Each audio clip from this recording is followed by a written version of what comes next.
Olá, leitores da Bíblia, bem-vindos ao dia 203. Eu sou a Tati Camargo, do Mulheres com Fé, e juntos estamos lendo a Bíblia por completo com apenas 15 minutos por dia e alguns minutos adicionais para um mini estudo bíblico. Estou muito feliz que você está aqui. Acabamos de concluir Oséias e hoje nós vamos voltar para Isaías, dos capítulos 28 ao 30. Não se esqueça de seguir o Mulheres com Fé .oficial e também saiba que além do YouTube, todos os áudios estão disponíveis no podcast do Spotify. Compartilhe a palavra de Deus e que a palavra do Senhor abra o seu coração, transforme sua vida, que você tenha um momento muito especial toda vez que você ler a palavra de Deus. Antes de começarmos, vamos fazer a nossa oração. Senhor Deus, muito obrigado por mais um dia de vida, obrigado pela Tua presença, obrigada pela Tua graça, a Tua misericórdia que se renova todas as manhãs.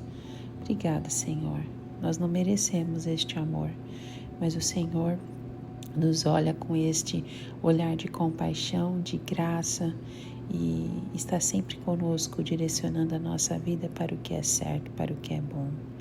Pedimos em nome de Jesus que o Senhor nos ajude nesta jornada da leitura da Tua Palavra, que possamos estreitar o nosso relacionamento contigo, que possamos Te amar ainda mais em cada leitura e que possamos encontrar algo novo sobre Você, como nós nunca vimos antes na leitura que iremos fazer hoje. Fale conosco, que Teu Espírito Santo abra os nossos olhos espirituais, nos dê sabedoria, conhecimento e compreensão.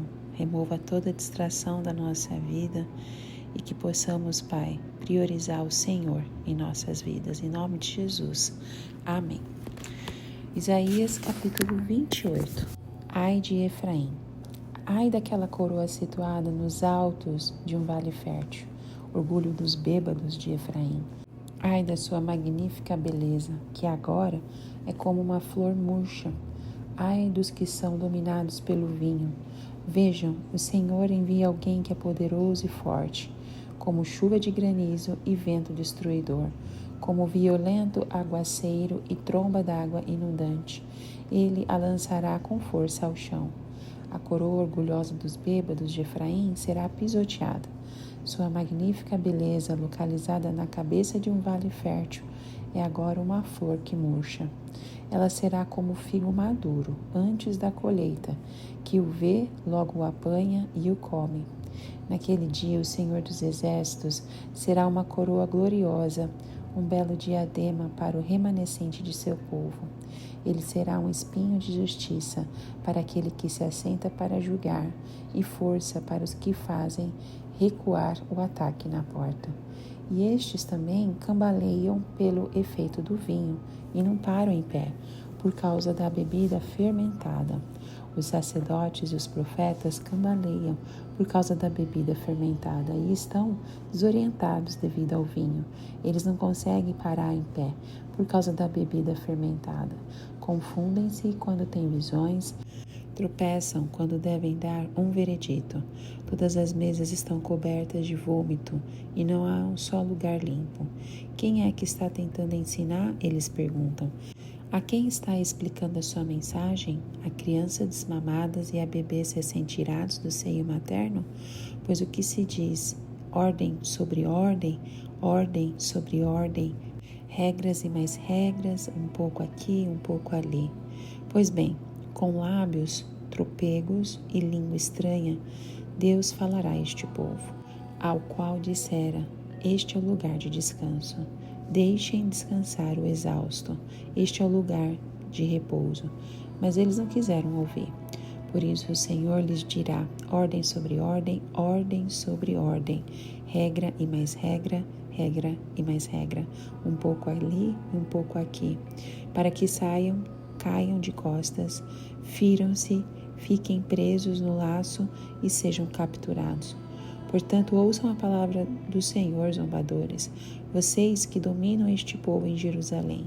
Vocês se vangloriam dizendo: fizemos um pacto com a morte, com a sepultura, fizemos um acordo Quando vier a calamidade destruidora, não nos atingirá, pois da mentira fizemos o nosso refúgio e na falsidade temos o nosso esconderijo. Por isso diz o soberano, o Senhor: eis que ponho em Sião uma pedra já experimentada, uma preciosa pedra angular, para alicerce seguro. Aquele que confia jamais será abalado. Farei do juízo a linha de medir e da justiça o fio de prumo. O granizo varrerá o seu falso refúgio e as águas inundarão o seu abrigo. Seu pacto com a morte será anulado. Seu acordo com a sepultura não subsistirá. Quando vier a calamidade destruidora, vocês serão arrastados por ela. Todas as vezes que vier, os arrastará, passará manhã após manhã, de dia e de noite. A compreensão desta mensagem trará pavor total. A cama é curta demais para alguém deitar-se, e o cobertor é estreito demais para ele cobrir-se. O Senhor se levantará como fez no monte Perazim, mostrará sua ira como no vale de Gibeon, para realizar sua obra muito estranha e cumprir sua tarefa misteriosa.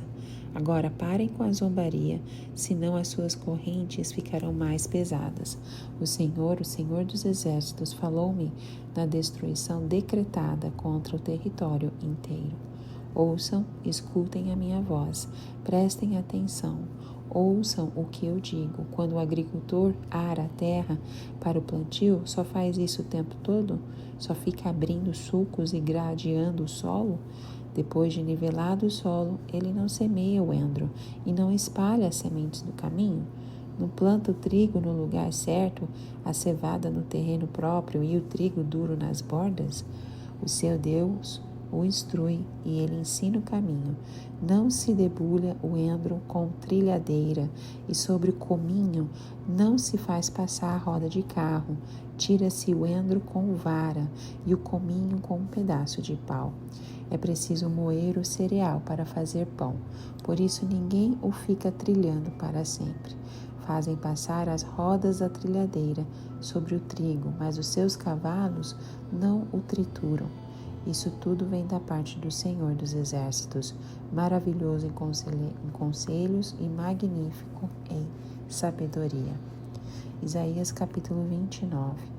Ai da cidade de Davi, ai de Ariel, a cidade onde acampou Davi. Acrescentem um ano a outro e deixem seguir o seu ciclo de festas. Mas eu sitiarei Ariel, que vai chorar e lamentar-se, e para mim será como uma fornalha de altar. Acamparei ao seu redor, eu a cercarei de torres e instalarei contra você minhas obras de cerco. Lançada ao chão, de lá você falará do pó, virão em murmúrio as suas palavras. Fantasmagórica subirá a sua voz da terra, um sussurro vindo do pó será a sua voz. Mas os seus muitos inimigos se tornarão como pó fino, as hordas cruéis, como palha levada pelo vento. Repentinamente, no instante, o Senhor dos Exércitos virá, com trovões e terremoto, e estrondoso ruído, com tempestade e furacão, e chamas de um fogo devorador. Então as hordas de todas as nações que lutam contra Ariel, que investem contra ele e contra a sua fortaleza e a sitiam, serão como acontece num sonho, numa visão noturna, como quando o homem faminto sonha que está comendo, mas acorda e sua fome continua, como quando o homem sedento sonha que está bebendo, mas acorda enfraquecido, sem ter saciado a sede. Assim será com as bordas de todas as nações que lutam contra o monte Sião. Pasmem e fiquem atônitos, seguem-se a si mesmos e continuem cegos. Estão bêbados, porém não de vinho. Cambaleiam, mas não pela bebida fermentada. O Senhor trouxe sobre vocês um sono profundo. Fechou os olhos de vocês, que são os profetas. Cobriu a cabeça de vocês, que são os videntes. Para vocês, toda esta visão não passa de palavras seladas no livro. E se vocês derem o livro a alguém que saiba ler e lhe disserem, leia por favor, ele responderá, não posso, está lacrado. Ou, se vocês derem um livro a alguém que não saiba ler e lhe disserem, leia, por favor, ele responderá, não sei ler. O Senhor diz, esse povo se aproxima de mim com a boca e me honra com os lábios, mas o seu coração está longe de mim. A adoração que me prestam é feita só de regras, ensinada por homens. Por isso, uma vez mais deixarei atônito este povo, com maravilha e mais maravilha. A sabedoria dos sábios perecerá, a inteligência dos inteligentes se desvanecerá. Ai daqueles que descem às profundezas para esconder seus planos do Senhor, que agem nas trevas e pensam, quem é que nos vê? Quem ficará sabendo? Vocês viram as coisas pelo avesso, como se fosse possível imaginar que o oleiro é igual ao barro. Acaso o objeto formado pode dizer àquele que o formou, ele não me fez? E o vaso poderá dizer do oleiro, ele nada sabe? Acaso o Líbano não será logo transformado em campo fértil e não se pensará que o campo fértil é uma floresta? Naquele dia, os surdos ouvirão as palavras do livro, e não mais em trevas e escuridão. Os olhos dos cegos tornarão a ver. Mais uma vez os humildes se alegrarão no Senhor, e os necessitados exultarão no Santo de Israel. Será o fim do cruel, o zombador desaparecerá, e todos os de olhos inclinados para o mal serão eliminados, os quais com uma palavra tornam réu o inocente. No tribunal trapaceiam contra o defensor e com testemunho falso impedem que se faça justiça ao inocente. Por isso o Senhor que redimiu Abraão diz à descendência de Jacó, Jacó não será mais humilhado e o seu rosto não tornará a empalidecer. Quando ele vir em seu meio os seus filhos, a obra das minhas mãos proclamará o meu santo nome, reconhecerá a santidade do Santo de Jacó, e no temor do Deus de Israel permanecerá. Os desorientados de espírito obterão entendimento, e os queixosos vão aceitar instrução. Isaías capítulo 30. Ai da nação obstinada.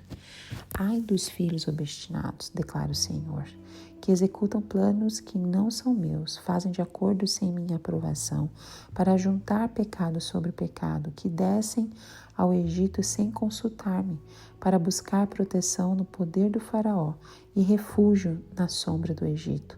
Mas a proteção do faraó lhes trará vergonha, e a sombra do Egito lhes causará humilhação. Embora seus líderes tenham ido a Zoan e seus enviados tenham chegado a Anis, todos se envergonharão por causa de um povo que lhes é inútil, que não traz ajuda nem vantagem, mas apenas vergonha e zombaria. Advertência contra os animais do Negueb.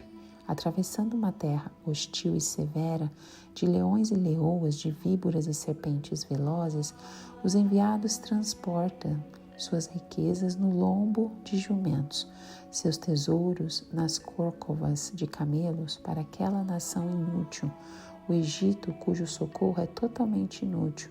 Por isso eu o chamo monstro inofensivo. Agora vá, escreva isso numa tábua para eles, registre-o num livro, para que nos dias vindouros seja um testemunho eterno. Esse povo é rebelde, são filhos mentirosos, filhos que não querem saber da instrução do Senhor. Eles dizem aos videntes, não tenham mais visões, e aos profetas, não nos revelem o que é certo. Falem-nos coisas agradáveis, profetizem ilusões. Deixem esse caminho, abandonem essa vereda e parem de confrontar-nos com o Santo de Israel.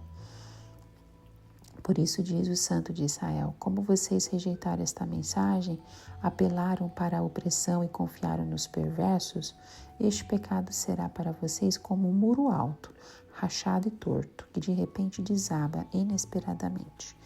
Ele o fará em pedaços, como um vaso de barro, tão esmigalhado, que entre os seus pedaços não se achará um caco que sirva para pegar brasas de uma lareira ou para tirar água da cisterna. Diz o soberano, o Senhor, o Santo de Israel. No arrependimento e no descanso está a salvação de vocês.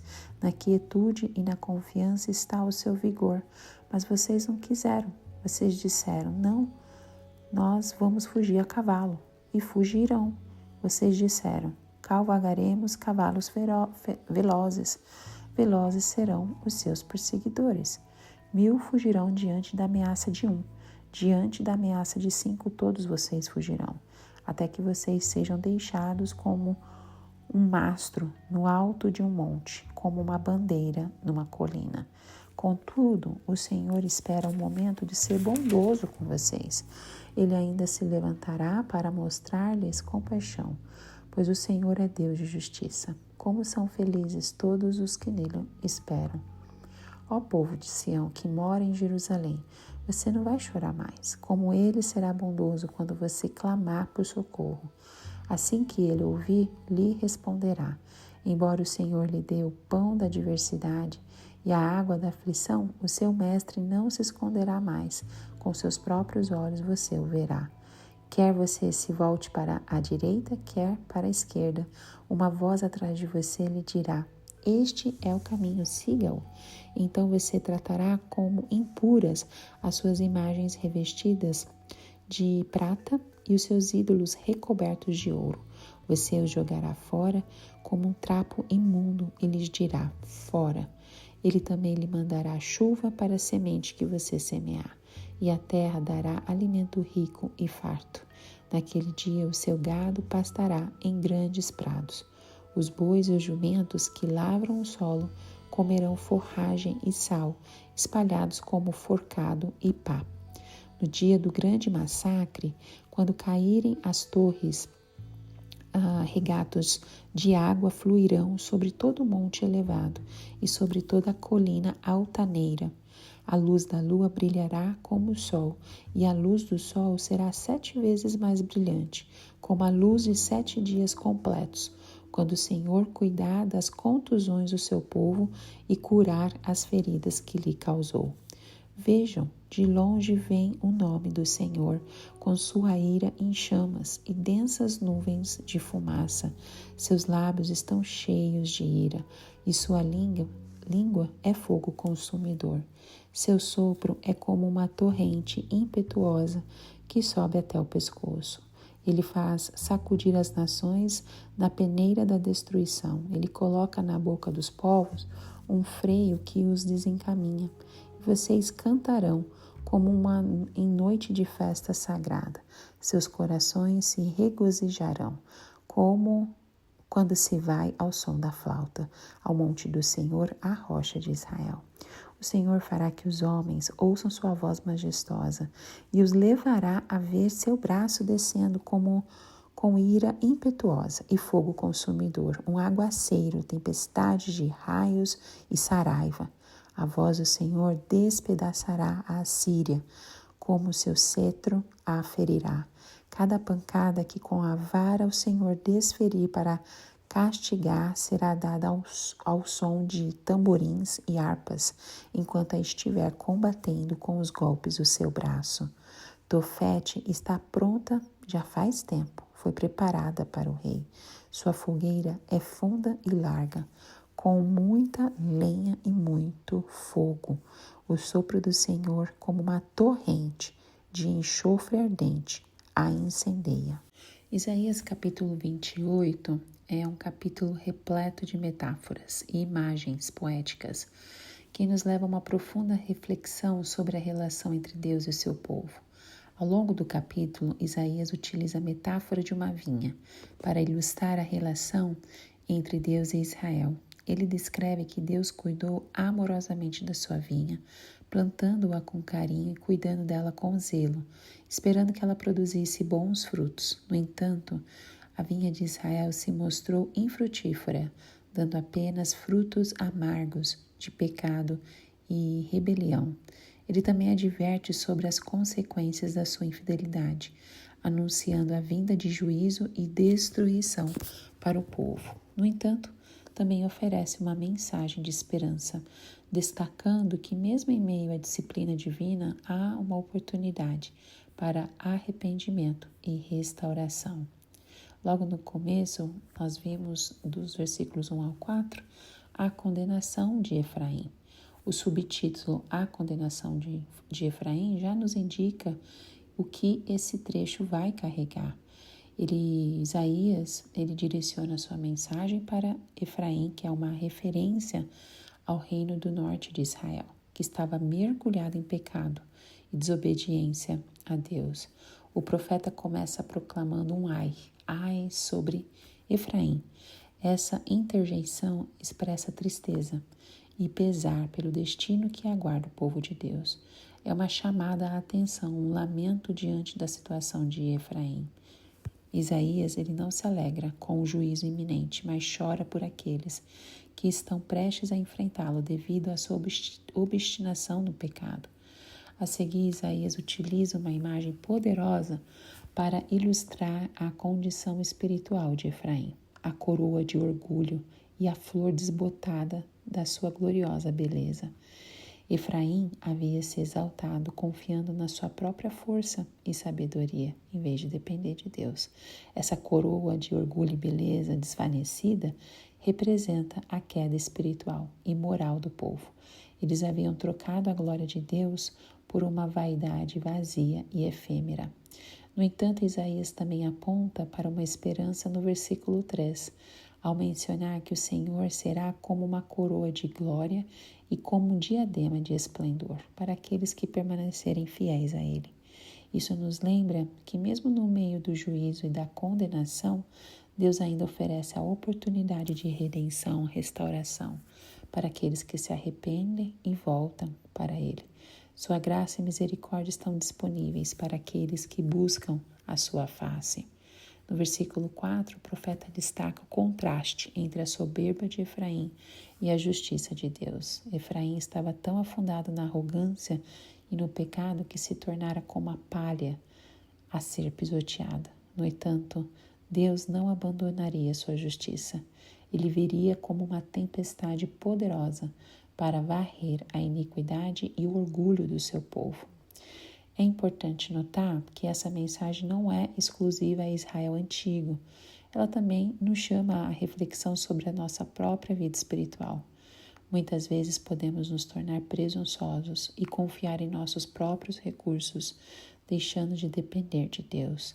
Esse capítulo nos alerta às consequências dessa atitude, mas também nos oferece a esperança da restauração quando voltamos humildemente para Deus. Nesse capítulo nós vemos também o escárnio dos bêbados. Esse trecho traz à tona a imagem chocante de líderes religiosos e profetas zombando dos mensageiros de Deus, enquanto os bêbados zombam das mensagens proféticas. Esse versículo, que é o versículo 7, começa com uma crítica aos líderes religiosos e sacerdotes de Israel. Isaías os descreve como tambaleantes por causa do vinho e cambaleando por causa da bebida forte. Essa imagem revela a decadência moral e espiritual desses líderes, que deveriam ser exemplo de retidão e santidade. Em vez disso, eles se entregaram ao excesso e à embriaguez, perdendo completamente sua capacidade de discernir a vontade de Deus. Essa a embriaguez espiritual não apenas afetou a conduta dos líderes, mas também levou à zombaria e ao escárnio contra os mensageiros de Deus. Isaías afirma que eles estão cambaleando em seu próprio vômito. Isso representa a falta de respeito e reverência pelas mensagens divinas trazidas pelos profetas. Em vez de ouvir e obedecer a palavra de Deus, eles a ridicularizam e a menosprezam. Em seguida, dos versículos 9 a 13, nós vimos a parábola da lavoura. Essa parábola é uma das passagens mais intrigantes e reveladoras do livro de Isaías e nos convida a uma reflexão profunda sobre a relação entre Deus e o seu povo.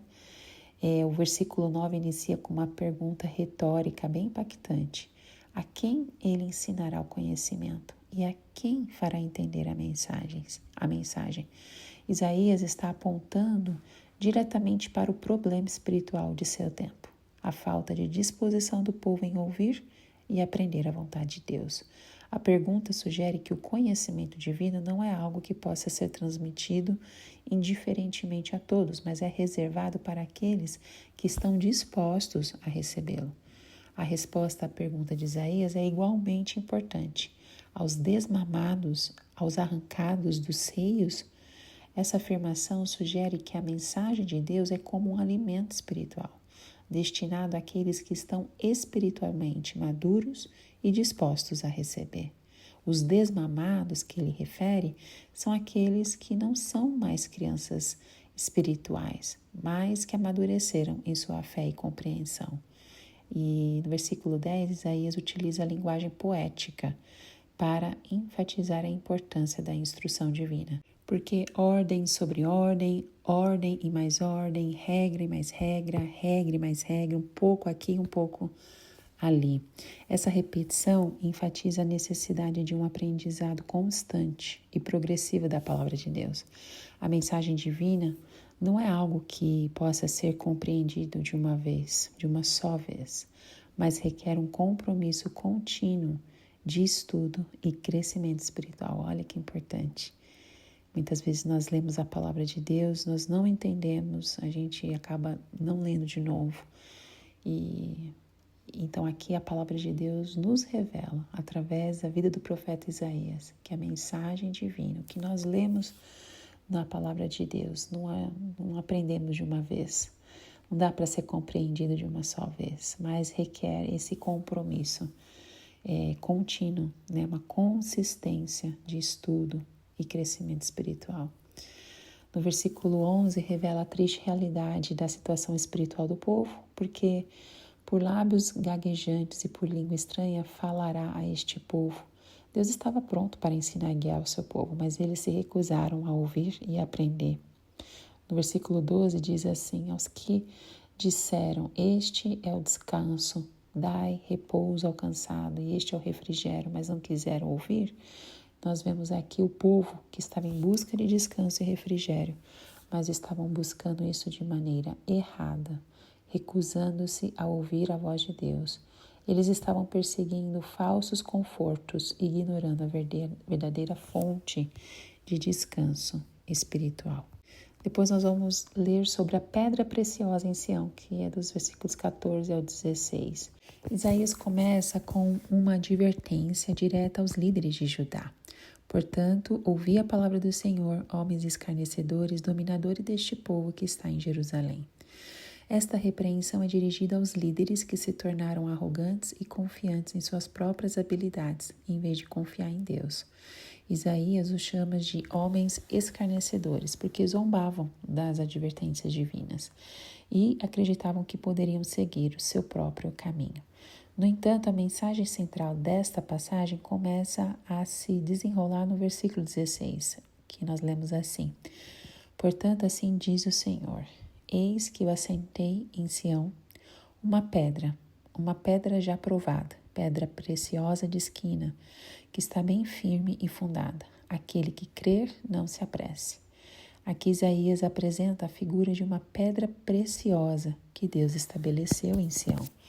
A metáfora da pedra preciosa de esquina tem conotações profundas. No contexto histórico, Sião representava a cidade de Jerusalém, que era o centro da adoração a Deus. A pedra preciosa de esquina era aquela que era cuidadosamente escolhida e colocada como a pedra fundamental de um edifício, garantindo a sua estabilidade e solidez. Isaías está, portanto, anunciando que Deus é a pedra fundamental de Sião, a base sólida em que toda a nação deve confiar. A frase aquele que crê não se apresse nos lembra que a confiança em Deus não deve ser apressada ou ansiosa. Aqueles que confiam nele podem descansar na segurança e firmeza que ele oferece. Esta promessa é uma fonte de grande consolo e esperança para o povo de Deus. Além disso, essa imagem da pedra preciosa em Sião tem implicações messiânicas que apontam para Jesus como a pedra preciosa mencionada por Isaías. Nos escritos do Novo Testamento, Jesus é frequentemente associado a essa imagem, sendo a pedra angular, sobre a qual a igreja é construída. Ele é a base sólida e inabalável em que os crentes podem confiar para a sua salvação e segurança espiritual. Isaías capítulo 29 é notável por sua descrição da situação espiritual de Jerusalém e do povo de Israel. O profeta Isaías denuncia a hipocrisia religiosa e a cegueira espiritual que assolavam a nação naquela época. Ele descreve a cidade de Jerusalém como Ariel, uma metáfora que sugere uma cidade voltada para Deus, mas cujo coração estava distante dele. Além disso, esse capítulo revela a promessa de Deus de restauração e redenção para Israel.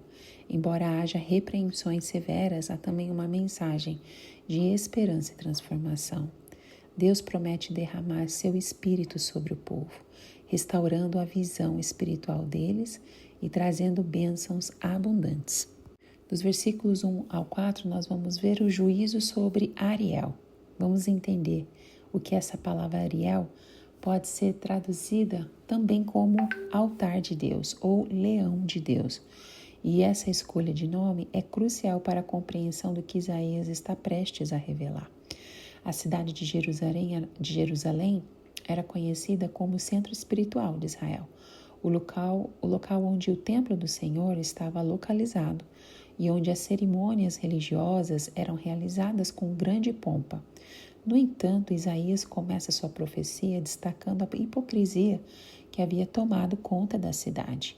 Enquanto Jerusalém era vista como o altar de Deus, na realidade seu coração estava distante do Criador.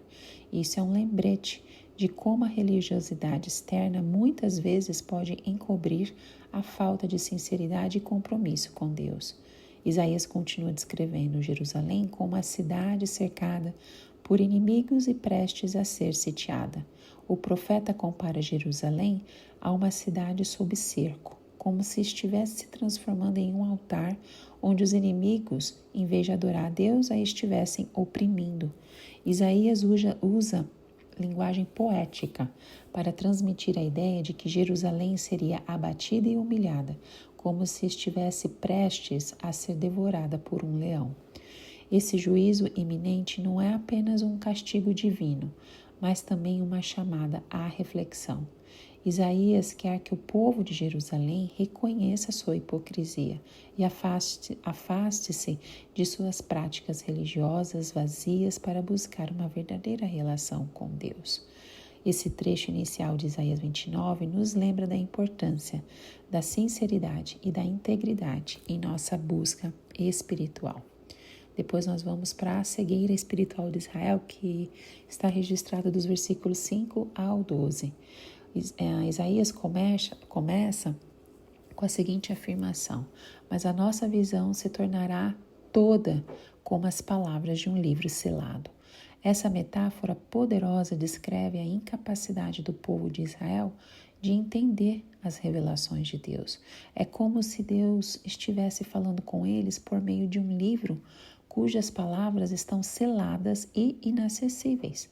A cegueira espiritual de Israel não é resultado do desinteresse de Deus, mas sim da recusa do povo em ouvir e obedecer às suas palavras. Isaías adverte que o povo está afastado do Senhor, não por causa da falta de revelação divina, mas por sua própria resistência e obstinação. Depois nós vamos ver a promessa de restauração registrada nos versículos 13 e 14. O profeta começa enfatizando a adoração superficial que prevalece entre o povo de Israel. Este povo se aproxima de mim com a sua boca e me honra com seus lábios, mas o coração, seu coração, está longe de mim. Isaías denuncia a prática de meramente proferir palavras religiosas sem um compromisso real com Deus. Essa abordagem vazia e ritualista à adoração não é o que Deus anseia. Ele deseja um relacionamento genuíno e íntimo com o seu povo. No entanto, mesmo diante da cegueira espiritual e da hipocrisia, Isaías nos oferece uma promessa de esperança. Ele proclama: por isso, eis que continuarei a fazer maravilhas com este povo, coisas estupendas e admiráveis. Esta afirmação é notável, pois revela o caráter misericordioso de Deus. Apesar das falhas do povo de Israel, Deus permanece disposto a realizar maravilhas em sua vida, ações que os deixarão maravilhados e admirados. E na última sessão, dos versículos 15 ao 24, nós temos o julgamento dos ímpios e a redenção de Israel.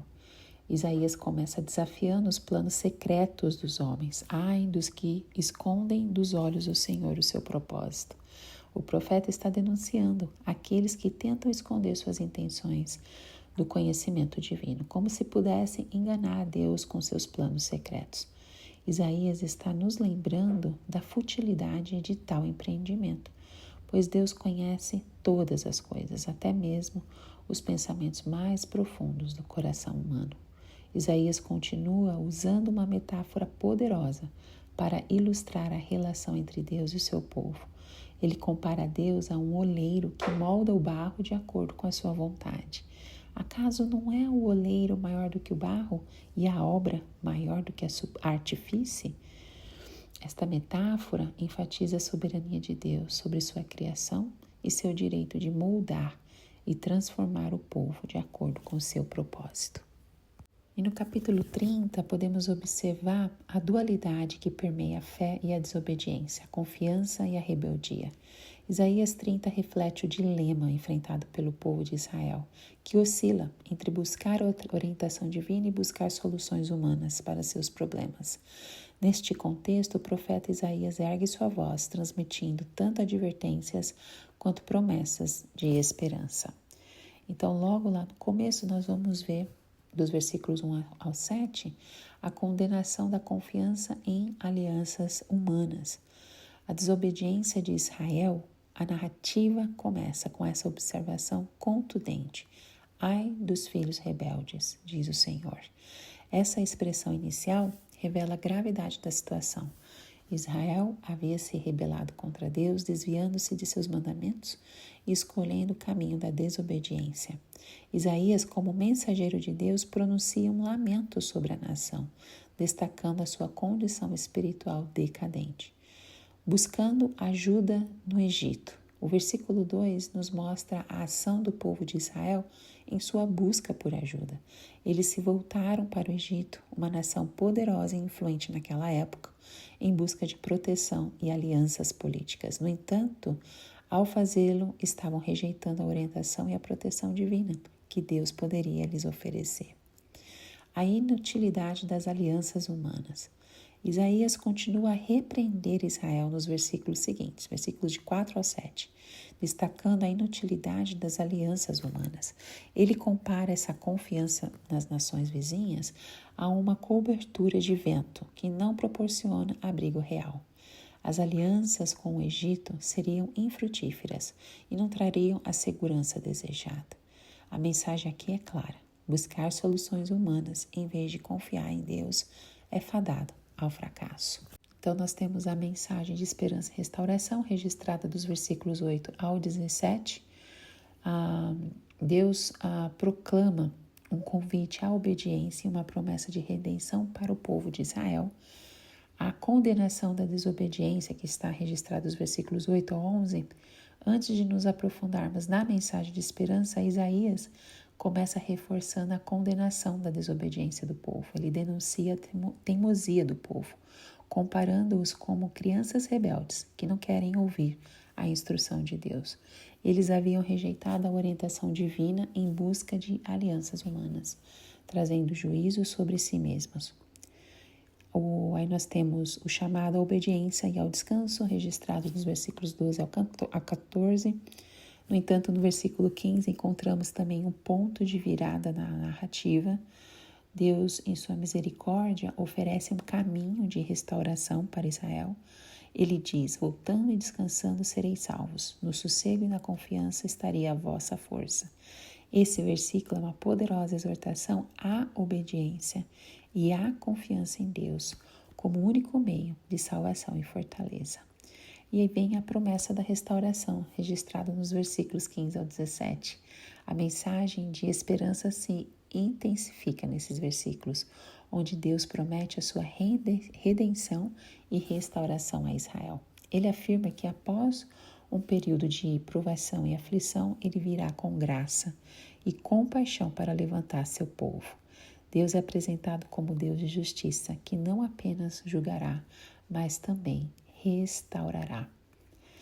E aí nós vemos o julgamento e a restauração de Sião, registrado nos versículos 18 ao 26. Nós vemos o título A Compaixão de Deus por Israel, no versículo 18, que Isaías começa destacando a profunda compaixão de Deus por Israel. Ele diz: por isso o Senhor espera para ter misericórdia de vós. Mesmo diante das falhas do povo, Deus não deseja castigá-los implacavelmente. Em vez disso, ele anseia por demonstrar sua misericórdia e amor. Depois vem a promessa das bênçãos futuras. A partir do versículo 19, Isaías passa a descrever as bênçãos futuras reservadas para o povo. Ele profetiza um tempo em que o povo ouvirá a voz do Senhor, seguindo a sua orientação e rejeitando os ídolos e falsos deuses que haviam buscado anteriormente. Esse arrependimento e retorno a Deus serão seguidos por uma profunda transformação e restauração. Então, Isaías descreve uma série de bênçãos que Deus derramará sobre o seu povo. Entre elas está a provisão, todas essas bênçãos está a provisão de pão e água, que simbolizam a abundância e a satisfação das necessidades básicas. E no versículo 21 menciona a imagem de Deus como um guia constante, indicando um relacionamento renovado e a orientação divina em todas as áreas da vida. E nós temos o dia da vingança do Senhor, dos versículos 27 ao 30, que é a vinda do Senhor, com juízo. Isaías inicia descrevendo a vinda do Senhor com juízo. Ele utiliza essa imagem poderosa e simbólica ao falar do nome ardente do Senhor. Esse fogo divino representa a purificação e a justiça de Deus, que queimarão tudo o que é ímpio e injusto. A vinda do Senhor não é apenas para punir, mas também para restaurar a ordem e a justiça. O terror da ira de Deus, nos versículos seguintes, Isaías descreve o terror que acompanha a ira de Deus e usa imagens como trovões, terremotos e tempestades para ilustrar a magnitude do juízo divino. Essas imagens refletem o poder absoluto de Deus sobre toda a criação e a sua capacidade de agir com justiça. O fim dos ímpios, que é o último trecho, o profeta descreve o fim deles e também dos rebeldes, o fim dos ímpios e dos rebeldes.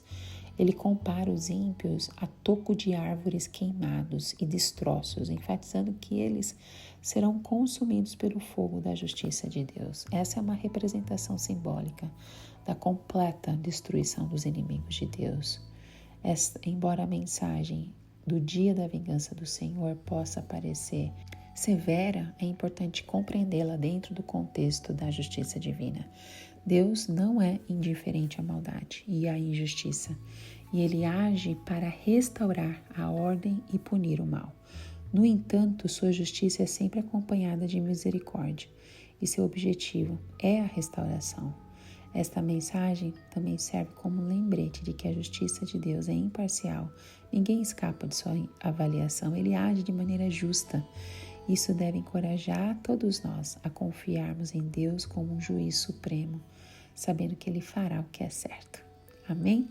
Que Deus abençoe muito vocês. Foram aqui 3 capítulos cheios de esperança, de informação para aprendermos e conhecermos mais a natureza, o caráter do nosso maravilhoso Deus. Que Ele continue falando conosco, nos ensinando sobre a sua palavra e sobre a sua vontade. E eu te vejo no próximo áudio. Tchau, tchau.